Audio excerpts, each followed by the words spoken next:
Hi, my name is Maci, and I'm going to give a quick talk about our social relationships and why they are important and why we should focus and talk about the quality of our social relationships. So starting out, just a little bit of background on why I care about this. I study our neural networks. I use functional magnetic resonance imaging, so fMRI, to take pictures of the brain, and I use a lot of different tasks within the fMRI to be able to study people's networks in their brains.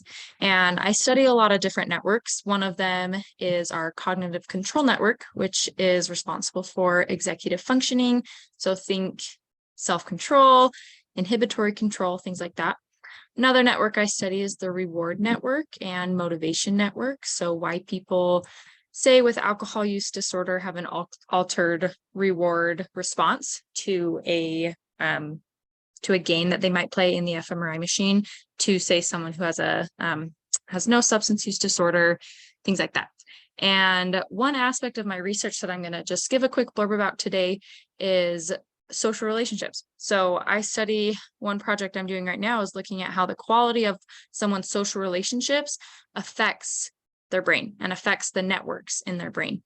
And that's kind of what I'll focus on. I won't go too deep into it, but just some background on what that means. So you can classify relationships in a lot of different ways, but one way that's common in research that I like is classifying a relationship by the levels of positivity and negativity. So positivity is what it sounds like. It's laughing together, it's a good time, it's support, it's thoughtful, reaching out, going to lunch together, things like that. Negativity is also what it sounds like. It's contention, it's being judgmental, it's negative experiences, fighting, things like that. So if we use that, so a framework of positivity and negativity, we can classify relationships into 4 categories. So the first one is aversive network ties. So these are people that you might know that have high negativity and low positivity. So this might be someone who you just really don't like. So it could be a coworker that's just awful, or a neighbor that's just kind of a jerk.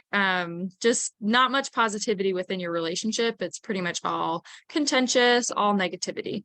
The next example, or the next category, is indifferent relationships. So low negativity and low positivity. So this might be someone who you're just kind of acquaintances with. You don't really have any positive or negative experiences with them.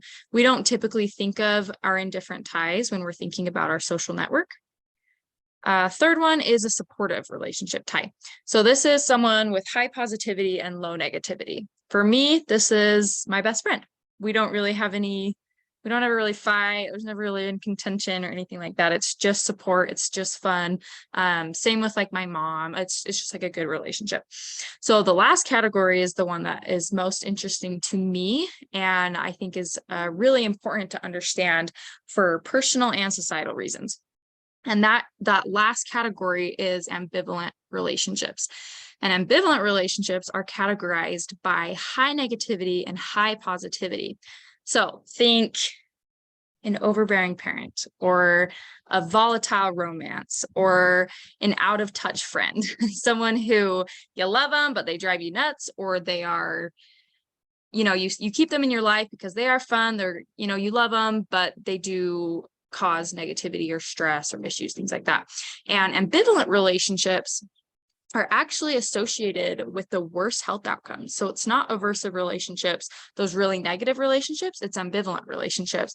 There's been a lot of work by these awesome researchers, Bert Uccino, Juliana Holt-Lundstad, Birmingham, Campo Uno, about ambivalent relationships. And they found that it's associated, people with a lot of ambivalent relationships have the worst cardiovascular outcomes, mental health, functional health outcomes, even telomere length, which is quite shocking that ambivalent relationships would have that effect.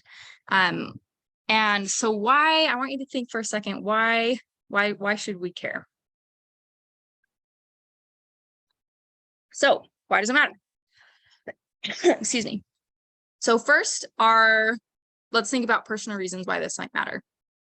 First is it might be detrimental, and this is backed up by some studies, to seek out support in a hard time with, from an ambivalent relationship. So this could be potentially helpful in a clinical setting as well, where a therapist might advise one of their patients to not seek out support for whether that's anxiety or depression or other issues from an ambivalent relationship. And then we can also be empowered to know, you know what, this is an ambivalent relationship.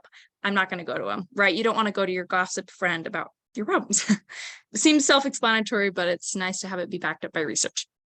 And then additionally, in kind of your personal life, you can seek to increase positive experiences within your important relationships and decrease negativity. So if you know the source of your negativity in your relationships, you can seek to decrease it. And then lastly, it's really empowering to know that supportive relationships and positivity is the most healthy. And this has been shown in so many different areas of research, right? Studying the heart, studying the brain, studying psychology, and it's really empowering. And then lastly, I just want to quickly go over why this matters as a society, why we should care about this. So first, it's important in education. If I'm a professor or if I'm a teacher, I want to have a supportive relationship with my students. I've had coaches where I've had really ambivalent relationships with them, and it's incredibly stressful, and it hinders my progress in that sport, things like that. And same with leadership. It's important to try and strive for supportive positivity rather than ambivalence. And then lastly, and I think what's most relevant for what we care about, what I care about, is being able to help understand victims of abuse. So you might think that in an abusive relationship, the victim views their abuser as an aversive relationship, just negative, but that's actually not usually the case. Usually it's an ambivalent relationship. This is really well explained in Youngmi Park's book, In Order to Live. So she was a North Korean defector who escaped to China and unfortunately was sold into sex trafficking and was essentially bought as a man's wife. And she explains how complicated their relationship was, that she, in some weird way, even though he kind of was, he bought her, was abusive, she still had some type of love towards him because he did provide her with a home. He did provide her with nice things. And so I think it's a very complicated thing. We can't just assume every victim of abuse that we're working with or that we care about just like hates their abuser. And this can be really helpful and understanding ambivalent relationships and what causes them, what the results are. That's what I'm trying to figure out. How do ambivalent relationships affect our brains? That's what I'm trying to look at in my research. But I think that's really helpful for specifically helping victims of abuse. And that is why I'm probably most passionate about studying ambivalent relationships. So if this were in person and if there was a live audience, I would ask for questions, but there's not. And so I hope you've enjoyed this. I hope you ask me about ambivalent relationships in my research. Thank you.